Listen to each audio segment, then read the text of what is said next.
Welcome back. Another edition of the Down and Back Cornhole podcast. This week, a fantastic show for you. One guy I've been wanting to get on for a while. The other guy, got to meet him for the first time the other weekend at the Open in Niagara Falls and knew I had to have him on the show just the way that they communicated, played, and everything else. We have Jeremy Schermerhorn, Joe Kniesteadt on the show this week. We have a lot of fun. We have one, we have both, we have one, now we have both again.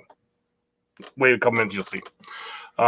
So we had the national number one come up down in Corpus Christi, Texas.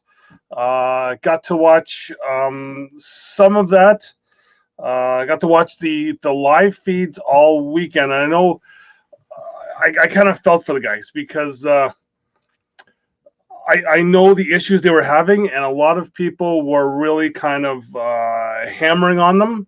I don't think it was all that warranted, just because there was Wi-Fi issues in the building. So when you had the Wi-Fi issues in the building, it's out of your control. Like I was fortunate enough to have my own Wi-Fi feed to myself. I think it was to myself and to Matt over at the vendors.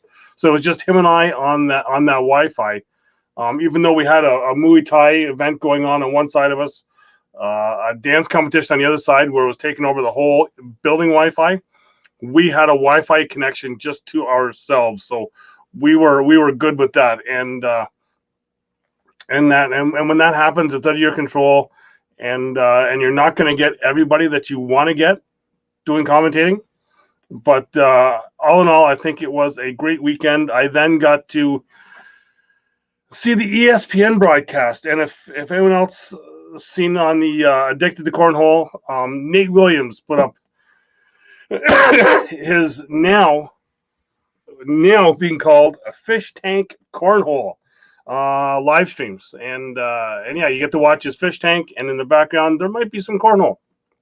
Yeah, so thanks to Nate for that there. I know he then said that he actually watched some of the live feeds from Niagara, and yeah, so I will give him a shout out because he helped me watch the ESPN broadcast, and what a broadcast that was. I didn't get to see the first game, Burton Jr.'s game. Didn't get to see his first one. Got to see Jake Gore and Devin Harbaugh, and what a heartbreaker for Gore. I know I got to meet both kids and their mom back in last May when I was down at the race in Charlotte. There was Heath Jenkins had a tournament. They were there. Got to talk with them, and some great kids off the board. So just a heartbreaking. I know I've been there, and it's just a tough way to lose it. But kudos to Harbaugh coming back without his own bags, using Ryan Windsor's bags. Big comeback for him. Then get to see Burton Jr. and Chamberlain take down the people you will hear talk next here coming up. Schermerhorn and Kniesteadt, and just a great game there. And then to see Burton Jr. kind of take down Harbaugh for the final in that there. So yeah, good weekend all in all for Mr. Burton Jr. because he I think Trey said it was like a $13,000 36 hours he had. Not too shabby. So there's that. That's south of the border. Quick little synopsis of that. Coming up here, we have not this weekend, coming up next weekend, you'll see me doing some more live feeds from the Central Canada, ACL Canada Central Conference. I'll get that right at some point. Was supposed to be in Bradford. The venue pulled the chute. Not too many people happy with that. We are now going to the Stroud Curling Club. Moondog Cornhole offered to help host it. And thank you to him. You'll be seeing some live feeds. Hopefully the cough will be gone by then because you had enough of it in Niagara. So we'll be going live on the Saturday and the Sunday. So Saturday for doubles, Sunday for singles. We are not going to do the blind draw on the Friday night, just because I'm not able to get up there on the Friday night because of a life stuff, other job. But yeah, so we'll be talking there, and a couple things put there. If you're going there, try to tell some people at the Open. Due to family stuff, I'm not hugging it out. Even though you say, yeah, I'm going to, I'm not going to. Give the fist bump, because I have family that are in homes, and I need to be well to be able to go see them. So you see me there, give a fist bump. You go to give the hug, I'm just walking away. I'm not trying to be an ass, but just it's for a reason that I need to not be able to do that. Yeah, and then as always with the conferences, because it happened to 3 of them last year. I didn't hear it happening at the first one, but let's just hope it doesn't happen again here. Help out the venue. Buy the alcohol from them. Don't go outside, have parking lot beers, and then have the venue say, we're going to shut the bar down for everybody else. Okay? Rep the brand. Rep whatever brand you're repping. Be good. Help out the venue, because we want to be able to come back. This is our second time going to Stroud. Let's keep that venue for big events and have them wanting us to come back. So patronize the venue is what I'm saying for that there. Other than that there, it should be a good weekend. That's it. We had the 1,000 follower contest on Facebook.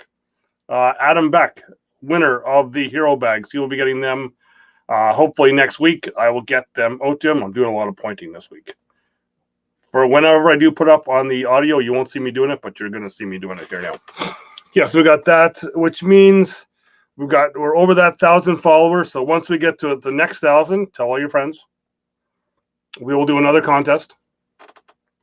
Then YouTube, you guys did it there as well. I think I'm up to 457 now, 458, something like that, as of this recording.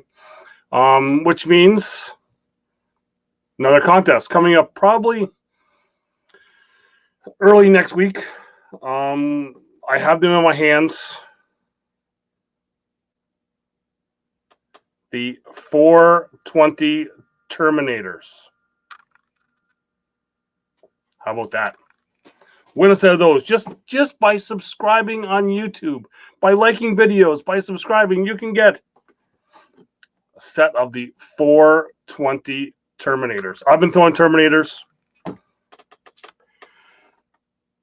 At League this week, I threw over a 7. My PPR was a 5.4 going in. I was throwing over a 7 with Terminators. I can roll Terminators. If I can roll Terminators, like if you would have seen in Nate's live feed, only time I roll is usually down a hill, but I can roll with these bags. So they are ones that you need, and I'm doing pointing again. Yeah, so if you can't win them, head over to a local bag company. It's going to be coming up on the bottom there, and get yourself some bags, local bags. They've helped my game out tremendously. And then you can play on some JC Cornhole boards. JCCornhole.com. He's right there. Going across. See, local bag is over here. JC Cornhole is right there. Then SierraHome.com. Go and check out Darren if you're in the Edmonton, Alberta area. Sherwood Park to be exact, or you can send him a message on Facebook, give him a like on Facebook. Sierra Property Inspections. Darren will help you find the perfect place to store your boards or do whatever. If you can ask him any questions you want about any kind of home inspection, home repair stuff. Darren will help you out with that. And then the newest and probably make you the happiest. Right there. Harris Beach Spirits, harrisbeachspirits.com. Get their Rye 51. It's good. It's again, this one's not open because I've got one going upstairs. That's all you need to know. You've always got to keep a spare just in case you need it. Josh does great stuff. Check him out. Be able to order it on, I think it's online. I've lost the site that you get it on. But you can get that and then get it into, if you're in Ontario, you can get it into the LCBOs. I'm not sure Canada-wide yet, just what's going on with that. But I know Josh will let us know, and I will let you know on the show here. That's it. That's all I've got. Let's talk some video games.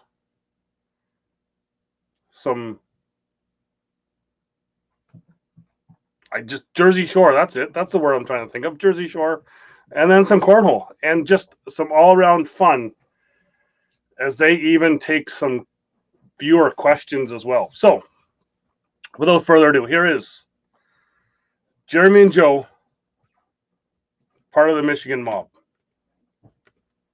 And we are back here, and as promised, we've got one half of the number 2 doubles team in the ACL Pro Division right now. We had the other half, but he's gone. I'm not sure if he's been taken out or what, but Jeremy, how you doing? I'm doing fantastic. 85 degrees in Michigan, which is insane because it was like 40 degrees 2 days ago. So I'm just loving it, enjoying it. Well, I know you guys are almost the same weather we have here, and we're supposed to get snow next week, so let's just enjoy it. I think it's like Monday or Tuesday or whatever I've seen.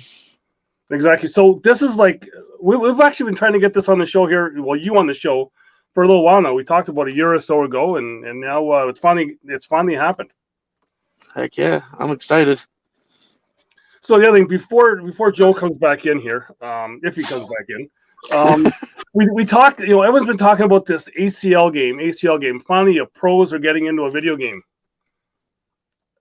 I remember with my son talking here a little earlier this week, an ACL pro has been in a video game before. Really? And that would be you. Were you not in Fortnite? Oh, yes, I was. A while ago, yeah. It was like, because I remember when my son was playing, and he's like, they've got Cornhole in Fortnite, and it was you. Yep. They were playing I think it was a 2019 kickoff battle. I think it was. Yeah, it was just before COVID started, and me and Derek had made it on our very first pro national and our very first pro season. And then like a week or 2 or whatever, 3 weeks later, someone had notified me that they were playing the whole broadcast or our match on the Fortnite inside the game. I'm like, what?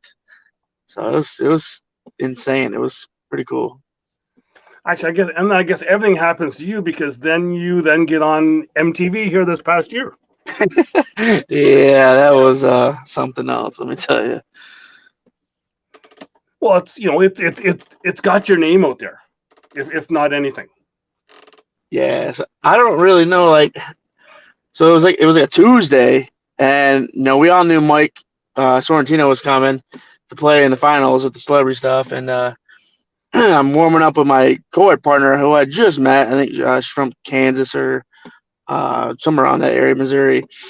And we were warming up Tuesday, and I get these dings on my phone. I'm like, what the hell? And I'm not big into Twitter yet. I mean, I just I look at stuff that Trey posts or people from the ACL, whatever. So I get this little cloud. I'm like, what is that? So I scrolled down, and it said Angelina. And I'm like, all right, this is probably spam. I get tons of that from that, Instagram, whatever. So I looked at it, and, and it said, hey, you coming to NC? And then right then and there, I already knew something was fishy because we're in South Carolina for the World Championships, not, North Carolina. So then, I just decided to message back, have a little fun, see where it went. And then, a couple of messages later, I noticed that there was a blue check mark. I'm like, wait a minute. So I clicked on her profile, and sure enough, it was Angelina from the Jersey Shore, TV series. And, we're just talking about what's going on and whatnot, and, met up with her. You've probably seen the TikTok video I made, or someone you videoed me. So, it was crazy. It was a weird experience, fun experience. Because, I mean, honestly, I've watched that show since it first came out when I was young. So, I know about their little reality stuff, their comedic stuff, their arguing, drama, all that. So it was fun to be part of that and actually meet them. I was really nervous After I saw the first part when Vinny was reading the DMs on one of the episodes, I was like, oh, great, here we go. And I kind of felt like maybe they were going to like poke fun at me, whatever. But I was like, all right, whatever. It is what it is. And they ended up not playing any of the clips, which, it's cool, whatever. But just the whole experience was just insane. Snooki butchering my name was like probably the icing on the cake. Well, like I said, it's getting that recognition out there. But yeah, so you said you did have Derek Singleton was your partner. So now this is the first year you're now with Joe as a partner. Yes. Yeah. So did you guys have like a connection before then, or just kind of meeting up at different tournaments in Michigan? He was freshly new. I think last year or a year and a half, ago, he came onto the scene, coming at regionals. And I'm like, man, who is this guy? And he played with one of my good friends from down there who doesn't really play much anymore, but it was, they were pretty tight and they played together. And then like one regional, I played against him in singles, and boy, I think we went 25 plus rounds, and he ended up edging me like 21-18 or something like that. But the man, who is this guy? And year later, he's a pro. We get to know each other a little bit better, and then he was with Nico, and they had a good season. And then, probably about a month before Worlds, he just kind of hit me up and said, "Hey, have you ever thought, or you thinking about, new partnership or anything for next season?" And I was like, "Bro, for one," and it was just right after I won the Open, honestly, the Arizona Open. It was right after that. And I was like, honestly, I haven't really thought about it because I never thought like anybody was going to ask me. I thought it was just me and Derek going to ride it out and whatnot. And so I entertained it, and then it kind of just died out for a little bit. And then I think just after Worlds, he hit me up again and said, "Hey, let's do this thing." And I'm like, I was just going back and forth for the longest time, and it was hard. It was like probably the hardest thing I had to like think about because I was already going through personal stuff in my life with the divorce and all that, and then two, thinking about breaking up with Derek. It's like two relationships in at the same time, and it was just hard because Derek's a solid player, but he doesn't have enough time right now or then to play as much as he used to, and it sucked because I wanted to take my game to the next level. I knew I could, but the only way I could do it was make that hard choice and delete Derek. And so obviously, I made the call after talking to a few people, and here we are, me and Joe, national #1 runner-ups. Exactly, and then you guys didn't do too bad when you're up here in Canada at this Open as well either. Yeah, I mean, I've been struggling for probably a couple months back and forth. Just I'd have a few good games, thinking like, all right, I'm back, and then the next game, midway through, I lose focus and I just lose it. So it's been like that for the last few months, and it happened in the Open doubles. It was up and down rounders. I think we went 5-1. The bracket play, it was up and down again, and then just kind of gassed out. And that for the 4th or 5th place match.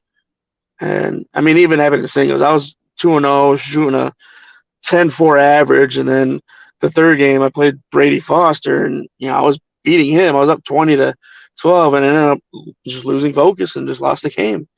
And that was it. Well, and it's interesting you say that because I've always talked with so many people that cornhole is such a mental game. Everyone thinks it's so easy, but it's so easy to lose it.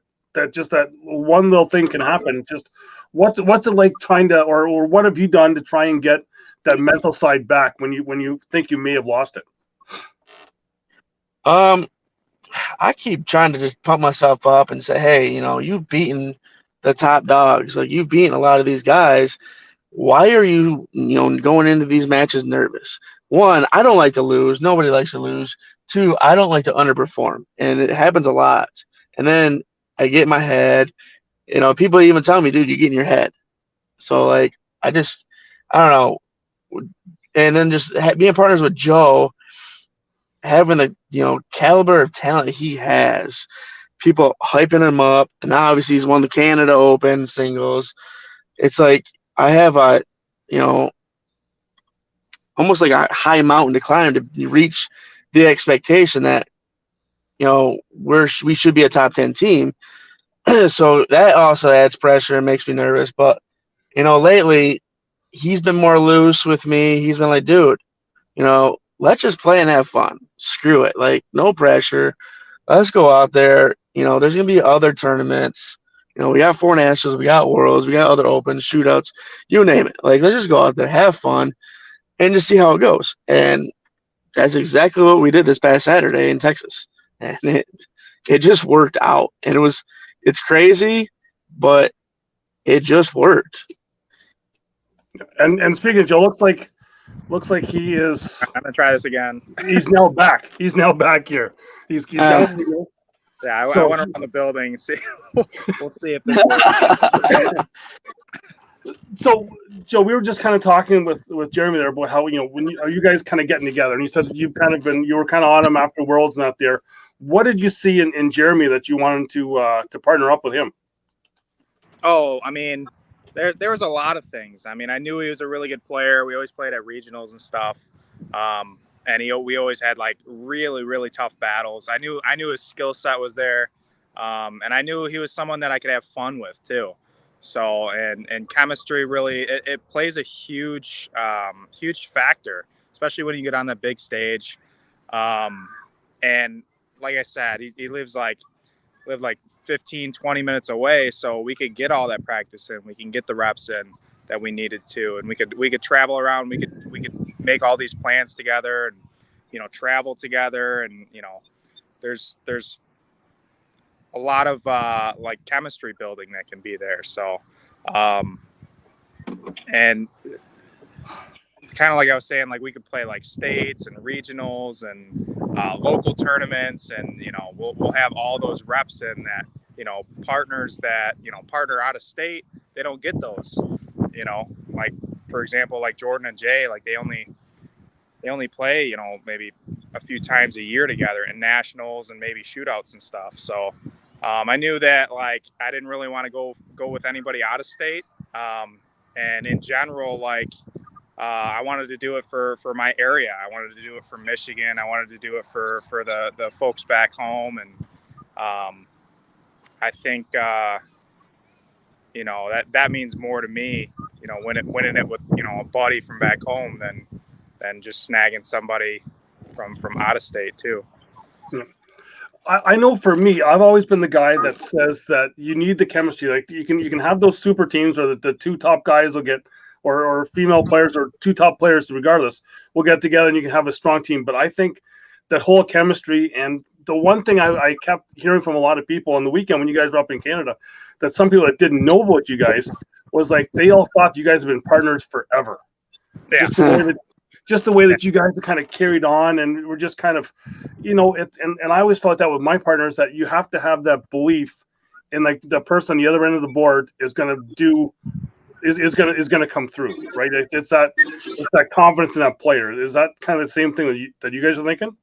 Yeah, I mean, you build that chemistry and you understand, the other guy's game with just those reps, and like we practice all the time together.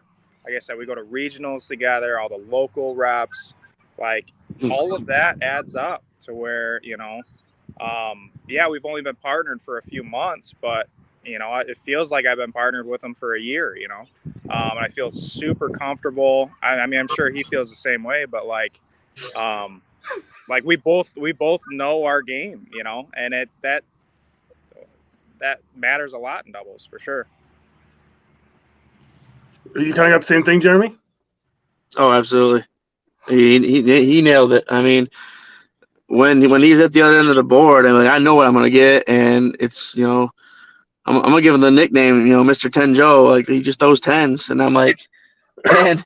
12. I was joking with him. I was joking with him Saturday. It's like, bro, you better start throwing 12s, or I'm just gonna forfeit this shit. Like I'm done with it. Well, there was a couple of times where on the live feed there, Jeremy, it looked like you were surprised that Joe actually threw a roll bag a couple times. You talking about Saturday? I think it was I'm not sure if it was the team's event on the Friday night where you guys kept me from going out for supper till like late because you just didn't want to finish a game. But just kind of, that it was just that whole camaraderie that you guys had was just fun. Oh yeah, I mean, if we keep playing the way we played Saturday, it's gonna be hard to beat us. I mean, and I'm not trying to be cocky, but like we were just gelling. We were just having a good time. Like if we lost, we lost. If we won, great. Like, and I told them going into the broadcast, is like, yo, win or lose, like we did this thing. First national together, we made it here. Final two, but let's do this. Like let's get it. But unfortunately, we came up short. But we just had a great freaking time all day. Yeah. I mean, to be honest, we weren't even really that bummed that we lost. We're like, we're just happy we made it there, and we were drinking, having fun, talking smack, and it's different. It's a different vibe. It's a lot more fun when you're loose, when you're comfortable, and it's a whole different game. Well, exactly. Saturday, I seen the second time that Jeremy kind of picked you up after a game. Will we be seeing you picking up Jeremy after a game? I don't know. I'm going to the gym, but I don't know about that. I don't know if that's coming soon. I don't know if that's we'll see. I don't want to try mid-game and then look like an idiot and drop them. Injured both of us. Well, I think screw up my shoulder, screw up my back. Well, speaking of like throwing stuff out, so I got to talk with Glenn McNutt here earlier today, and I was saying, hey, do you mind if I talk about that shot that Joe tried in the teams event final when you kind of went between the legs and almost hit the airmail? Almost hit the and one, yeah. I got some trick shot videos on TikTok. I've hit the roll between the legs. I've hit some airmails and ones between the legs. I try to practice the trick shots just to there's only so many times you can sit there and just practice and throw a 4 in the hole and before it kind of gets boring. It just adds a little flavor to the game. So, Jeremy, you gonna be okay if he tries that at a national and a final? If he does that on the broadcast, I'll run around that place just hooting and hollering. I'll pick him up. But what if I make it? Yeah. I don't know, dude. Like, I might go grab 2 beers and just stone cold stun them things right on live. Oh, someone's parking right here. Well, and that was the thing. Like, even people even kind of laughed at you, Jeremy. There one time, I think you missed one bag, and I think you threw a 9, and then you started doing push-ups in the corner. Yeah, I told them to run laps.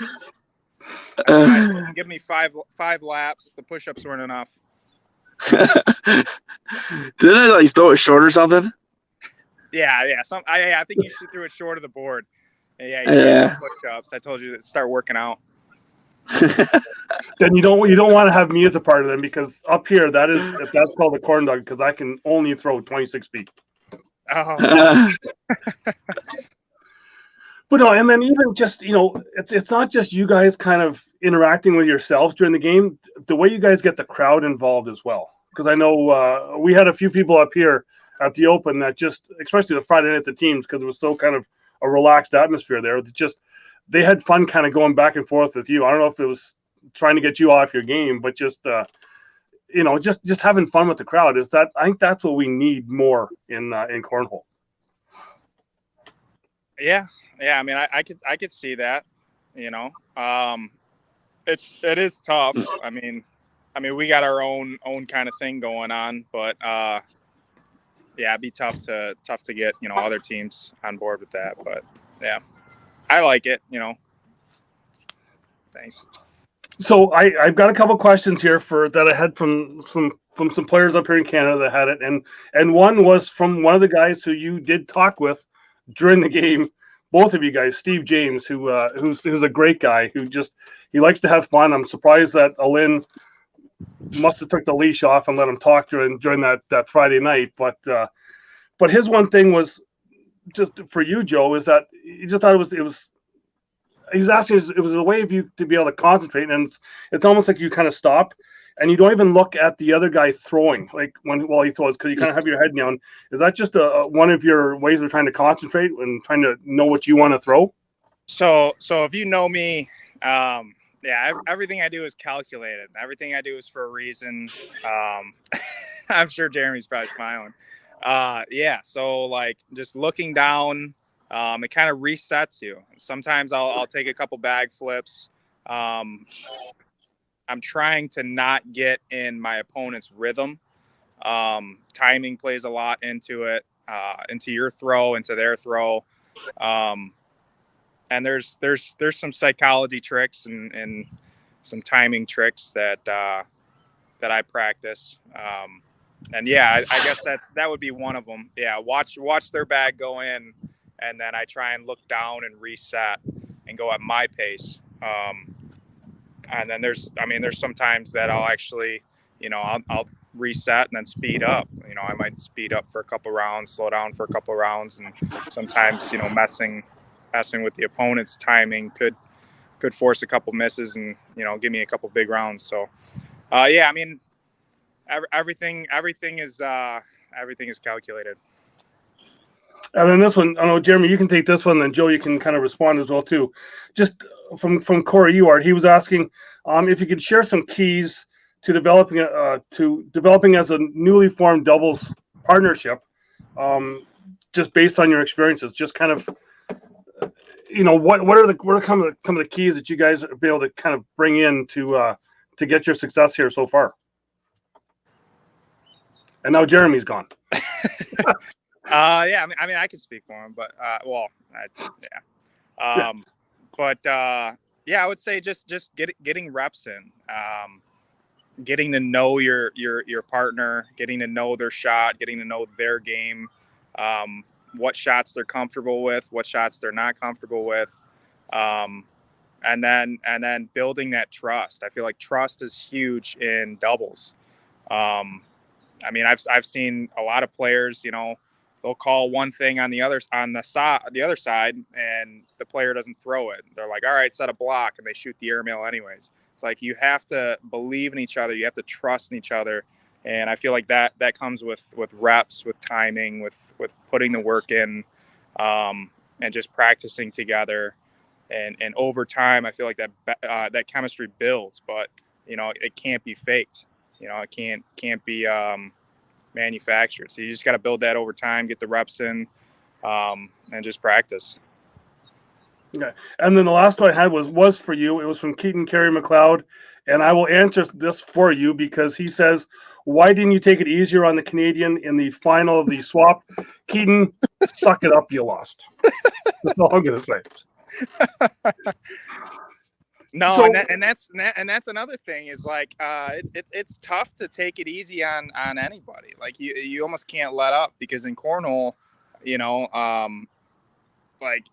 I've seen some crazy stuff happen. I've won and I was down 20-0, and my opponent gave me an inch and I took a mile. So, momentum can switch really fast. So, it's tough. It's tough to kind of let up the gas. Yeah, so I think Jeremy's going to come back in here. But what did coming for just kind of lastly here, coming up to Canada here, was it what you expected, or did kind of some of the players up here kind of exceed your expectations? There was a few that stood out, especially in the teams event. The guys that we played in the finals, they shot pretty good. They were giving us a really good battle. And before I kind of just knew, Brandon Brown and, maybe a couple others. But yeah, there's definitely some shooters up there. But there's, a lot of top shooters that came up also. So. Exactly, because I think a lot of our guys go over and play in probably one of your sponsors.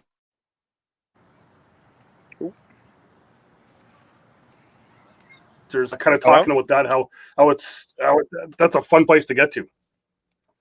What was that? Sorry, I lagged out for a second. Oh, no, just some of our players that are kind of in the Windsor area. kind of are head over to Great Shots as well. So they get to play with some of the players you get to play against a lot as well.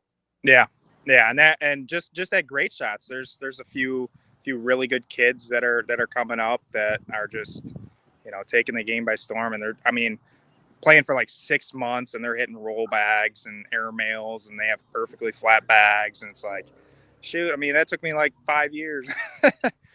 But the talent level there is awesome.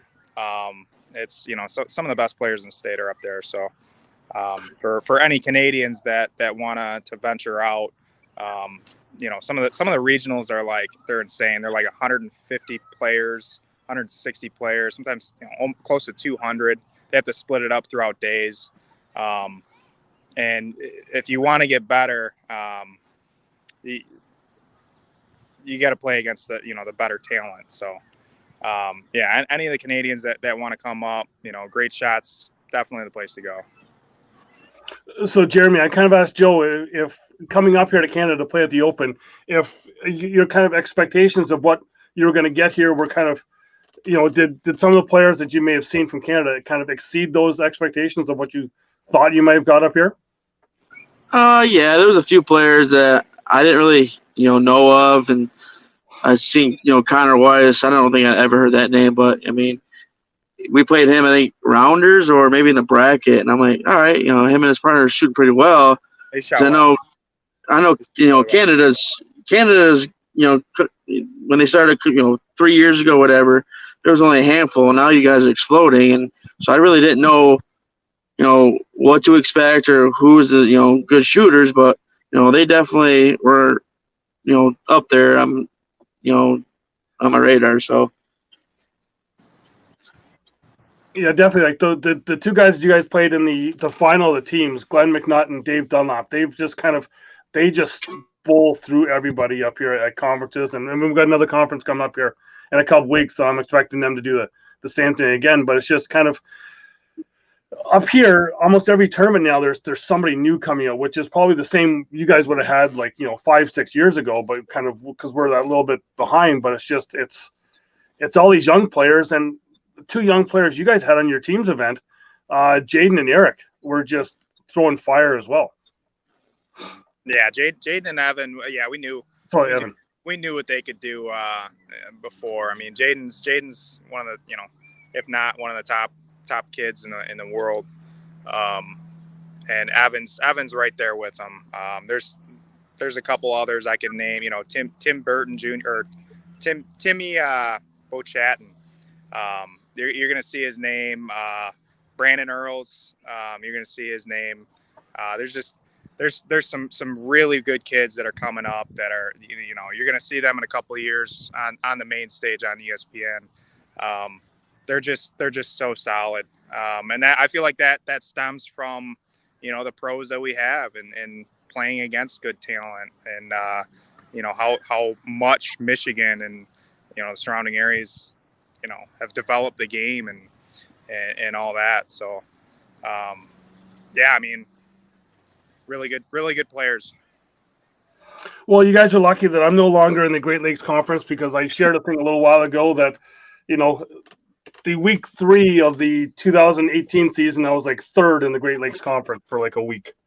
But that didn't last long. But yeah, because I was thinking, because Canada was actually in the Great Lakes Conference before we became our own conference. So it's we've kind of come a long way. But I want to thank you both for doing this, because I know you guys got some other stuff that's going on there. But hopefully I will be able to see you at Great Shots and have some fun there.